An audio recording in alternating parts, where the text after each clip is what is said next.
Hi, and welcome. You're listening to the X22 Report. My name is Dave, and this is episode 916B, and today's date is March 11th, 2016, and the title of the episode is U.S. Agenda During the Geneva Talks, the Partitioning of Syria.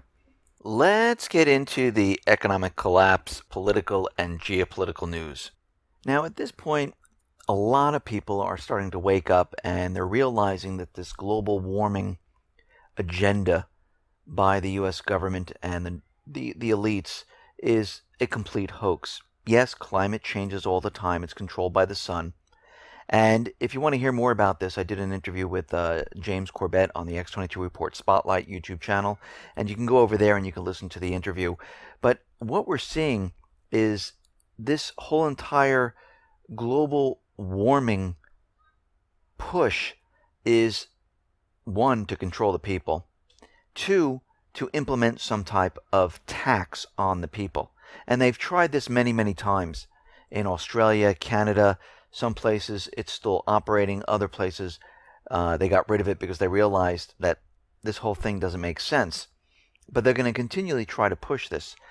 But what's very interesting about all this is that Attorney General Loretta Lynch has admitted at least twice that the Obama administration is currently involved in waging war against the Constitution and the American people on how to silence those people who deny global warming, or like they changed the term to climate change.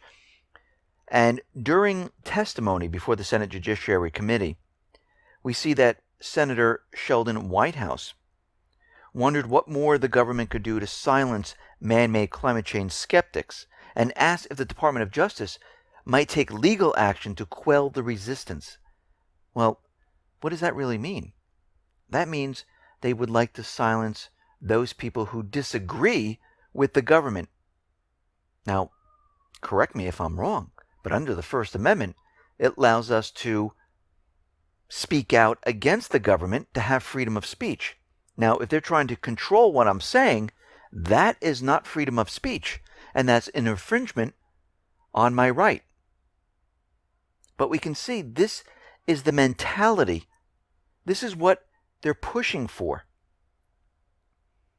So they went on to say, my question to Loretta Lynch is, other than civil forfeitures and matters attendant to a criminal case, are there other circumstances in which a civil matter under the authority of the Department of Justice has been referred to by the FBI? Whitehouse wondered, rather than rebuffing the statement and reminding Senator Whitehouse that every American has the right to freedom of thought and speech. Lynch seemed to confirm that the Obama and the Department of Justice did indeed hate the Constitution. This matter has been discussed. We received information about it, and have referred it to the FBI to consider whether or not it meets the criteria for which we could take action on, Lynch responded. Well, this is a little troubling because it seems like they've been talking about it. They're looking to silence those people to push a certain agenda. Now, we understand that the TPP is going to be pushed as hard as they possibly can by governments, while the people are saying, well, wait a minute. This is not for the people. And for a very long period of time, the TPP, for instance, was secretive, where people really couldn't take it, analyze it, read it. And we see the same thing happen with the Affordable Care Act. So we can see at this point, government at this time, they would love to silence people, the American people, because you're a bother to them. When you speak up, when you push your opinion, when you disagree with the government, when you take your rights and you use them, the government does not like this. The central bankers do not like this. The elites, they don't like this. And they'll do whatever they possibly can to remove this. And you can see they're continually trying non-stop. Now we know President Obama put out the executive order saying that Venezuela is a threat to the U.S., and millions of Venezuelans signed a petition calling for the decree to be rescinded, saying there is no threat in Venezuela. But we have to understand the agenda here for the U.S. government, central bankers, is to overthrow the government and put in a puppet regime. This is what they really want. Now, a roadmap was announced on how to change the government. Fascist opposition head Torralba made up a scheme which has 4 components. A constitutional amendment shortening presidential terms from 6 to 4 years. A recall referendum requiring about 4 million validated signatures, 20% of the electorate. Street mobilization demanding Maduro step down, perhaps orchestrated to be violent, and convening a constituent assembly to initiate constitutional revisions. And I wouldn't be surprised if we see the same thing occur in Venezuela that we saw in Ukraine, that we saw in Libya, that we saw in Yemen, that we saw in Iraq, where they use funded NGOs or any other type of nonprofit group to get together. Of course, it's funded by Soros or many others to push the agenda of getting the people all riled up to have a regime change. And this situation we're going to have to watch and see where we are headed. Now, out in North Korea, we understand they keep going on about how North Korea had this atomic weapon explode underground, which created this earthquake. But again, there is no proof. Now, 2 months after this test, there is no radioactive particles to prove that it has taken place. North Korea's previous test back in 2013, the particles were all over the place. They even flew over a monitoring station in Japan. This time, there is no evidence whatsoever. But that doesn't matter.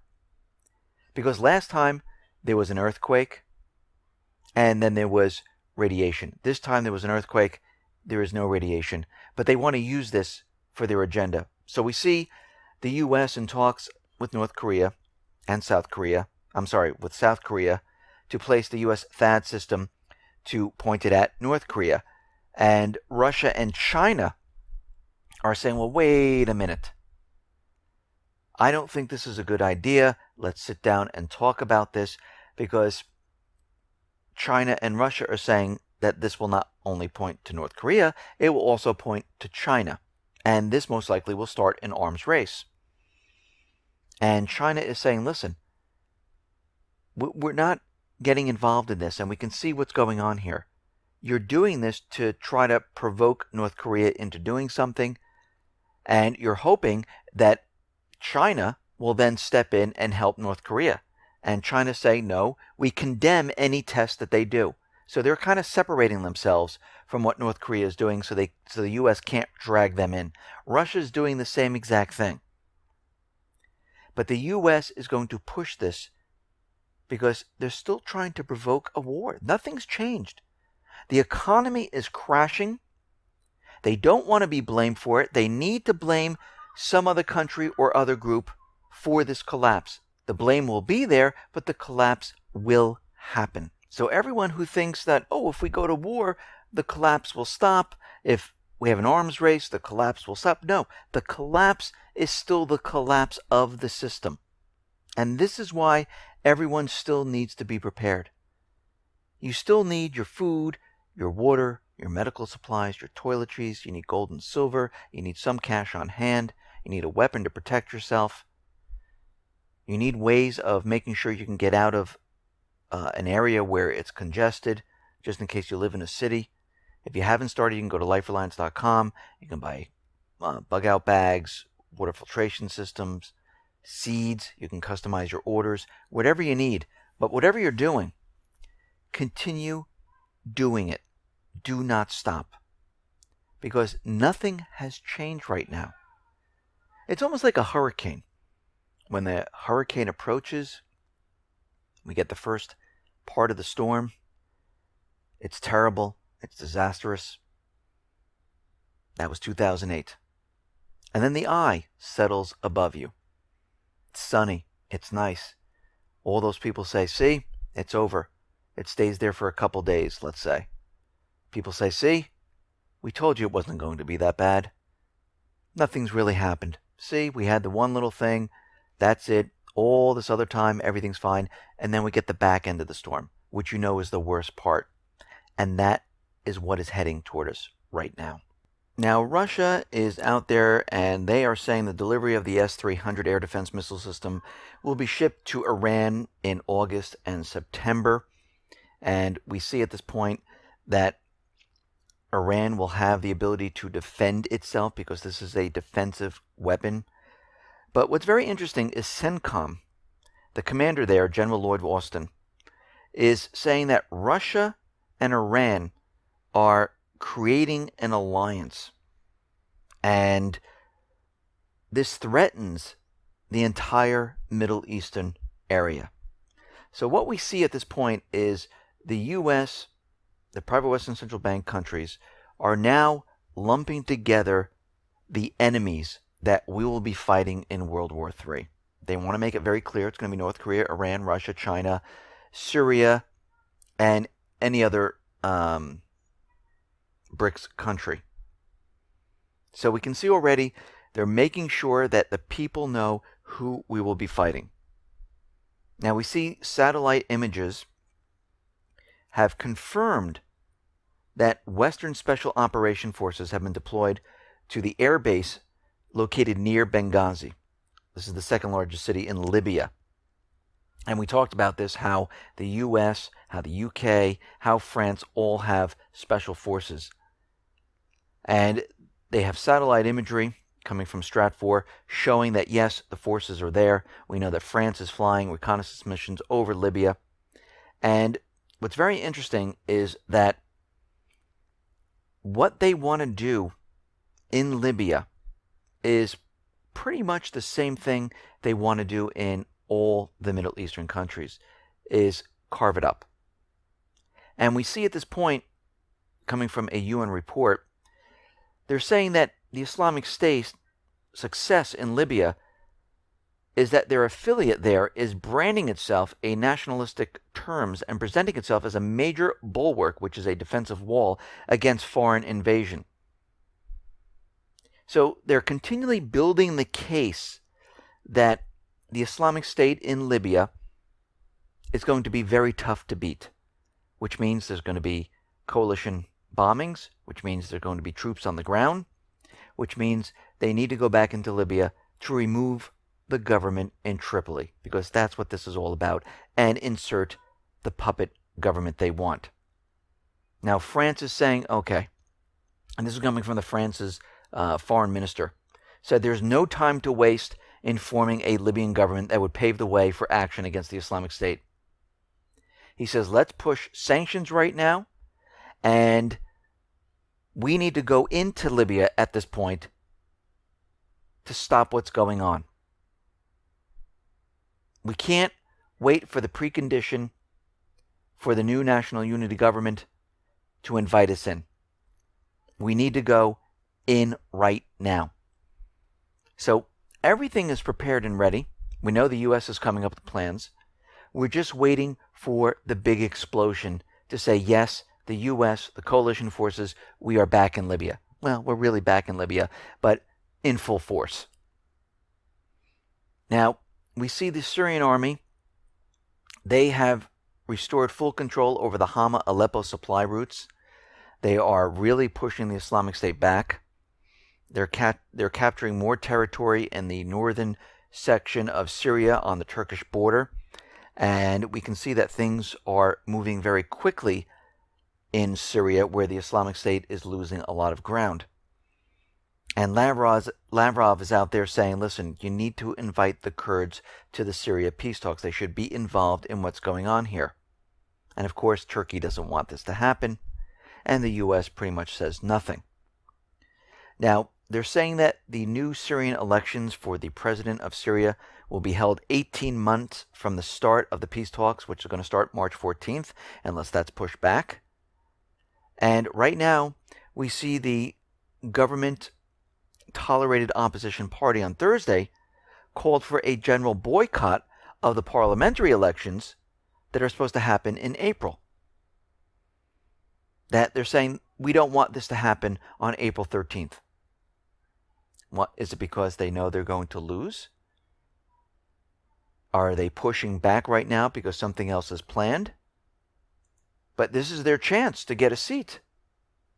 So we'll have to watch that situation very, very carefully. Now, very interestingly, is the Geneva talks are going to start, and the agenda for the U.S., of course, is for Assad to step down. But that's not the only agenda. The U.S. and the coalition forces think they're going to cut a deal on what Syria is going to look like, and then they're going to put on a show where this is the fixed outcome of the negotiations. This is a warm-up that they're using right now for these talks.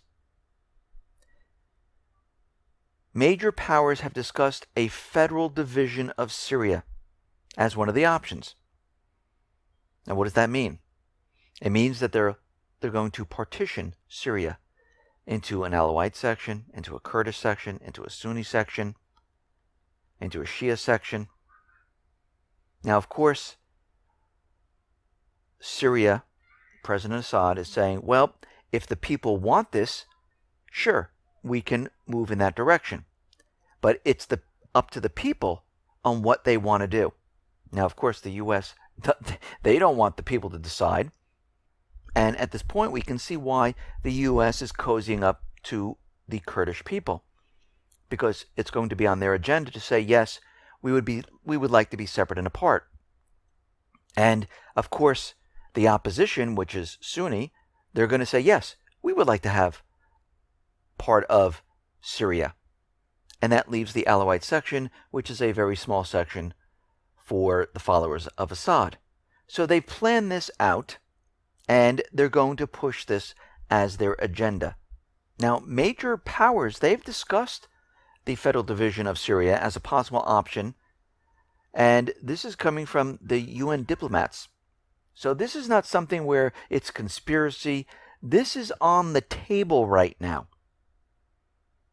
And we're going to have to see how this works out, because the last time they had an agenda on the Geneva 2 talks, their agenda was Assad step down, Assad step down, Assad step down. That was it. It went nowhere. Now, if the people do not agree with this, the whole thing's off. And you can see the U.S. right now and the coalition forces are positioning themselves to try to make this happen. Because if you look of the central part of Syria, this will allow the pipeline to be built. And they'll own most of the oil. And really, they'll have almost full control of the country. And this is something they're going to try to push right now. Now, of course, Assad, the people, have been saying absolutely not. We do not want our country partitioned. And we're going to have to watch this situation very, very carefully, because if this does not work out in the way the U.S. wants it to work out, this is when war will start. This is when we will see the false flags. This is when they will go full force, because they have nothing to lose at this point. They didn't get their way. They don't have Syria. They don't have Ukraine. The rest of the Middle East is a complete mess. And they're making plans to go in every direction to try to recapture and contain the entire situation that is completely falling apart. Now, to make sure that everyone is on board for what is about to come, if things do not work out, they need to make sure that we understand who is going to be the enemy. Just like we said before, the CENTCOM commander said that Russia and Iran are joining forces. We see that out of nowhere, they came up with Iran hacked a Long Island dam back in 2013. And if you ever notice, all these hacks that they talk about, like the North Korean hack on Sony, and all the hacks are always surface hacks. They never really accessed anywhere. And a non-seasoned hacker can do what they've done. So they're trying to convince the U.S., the people in the U.S., that a 20-foot slab of concrete in Long Island, the Bowman Avenue Dam, was hacked. Now, this is a very little tiny dam. It's more like a wall. And they're trying to push this and trying to convince everyone that Iran is hacking this tiny dam. Now, why in the world would they even do this? The hackers never gained control of it. All they did was probe it, and nothing was even damaged. But they need the propaganda behind it to convince everyone. Just like the propaganda with North Korea. Because right now we have the former intelligence chief out there saying that North Korea, they could sell their nuclear materials and other people can get a hold of it, like the Islamic State or Al-Qaeda, and they can create dirty bombs and they can use them in Europe, in the United States. And they're continually pushing the propaganda that North Korea is this huge threat. And they know that North Korea can be provoked. And this is why they're continually pushing North Korea's buttons. They want North Korea to do something. They don't care where the war starts. It makes no difference. Because all the players are the same. Listen, everyone, thanks a lot for listening. Be well, be safe, and especially be prepared. Thanks a lot.